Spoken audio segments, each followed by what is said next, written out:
Hello everyone. तर आज घरातली पटापट कामावरून आम्हाला जायचं होतं गावाला. तर गावाला म्हणजेच की झाडीला आम्ही जाणार होतो. तर आता झाडी म्हणजेच की कुठे जायचं आहे आम्हाला, तर माझ्या सासूबाईच्या बहिणीचं गाव आहे झाडी आणि तिथे जावळाचं कार्यक्रम होतं, त्यांच्या नातवाचं जावळ होतं. तर तिकडेच आम्हाला जायचं होतं आणि आज खूप छान व्ह्यू आहे रस्त्याचा, खूप छान वातावरण होतं. त्यानंतर नरंगलला थांबलो, तिथून घेतलो वहिनीला आणि त्यांच्या जाऊबाई पण आल्या होत्या आमच्यासोबत. त्यानंतर आलो आम्ही फायनली झाडीमध्ये. तर इथे येऊन बघतो तर इथे घरी कोणीच नव्हतं. त्यानंतर इथे क्यूटशी झाडं होती, खूप छान. मला झाडं खूप आवडतात आणि इथे मोगऱ्याची झाडं आणि भरपूर अशी फुलं लागली होती त्याला.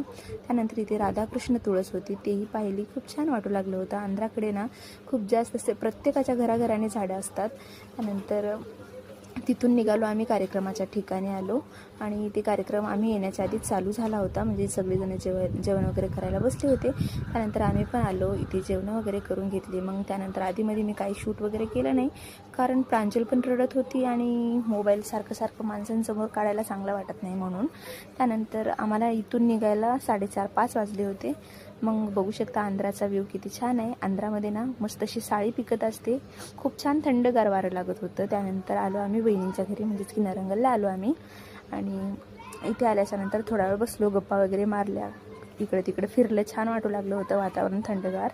त्यानंतर वहिनींनी पाणी वगैरे दिला, मस्त असं आलं टाकून काळा चहा बनवला होता. मग चहा वगैरे घेतला आम्ही.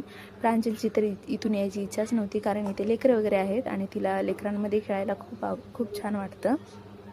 त्यानंतर मस्त असा चहा वगैरे आम्ही घेतलो. चहा वगैरे घेऊन आम्हाला लगेच इथून निघायचे. चहा घेऊन झाला, मग त्यानंतर आम्ही लगेच निघालो देगलूरला येण्यासाठी. तर निघालो आम्ही तिथून आल्याच्यानंतर इथे खानापूर फाट्याला ना उकडते मके इथे दिसले यांना. तर म्हणले हे की मी जाऊन मके घेऊन येतो. तोपर्यंत इथे माझा टाईमपास चालू होता. त्यानंतर मस्त इथे उकडलेलं मका तर एकच होता आणि बाकीचे आणले होते कच्चे, ते आता मी घरी जाऊन उकडणार आहे. मग उकडलेले मके पण खात आलो आम्ही रस्त्यानं. आणि त्यानंतर इथे मस्त अंडा भजी खालो देगलूरमध्ये येऊन, खूप छान पोट भरून खाल्लं. त्यानंतर लगेच निघालो आम्ही घराकडे जाण्यासाठी. मग घरी आल्याच्यानंतर खिचडी बनवली आणि हे मके उकडले आणि असा संपवला आजचा दिवस. चला भेटू नेक्स्ट व्हिडिओमध्ये, तोपर्यंत बाय.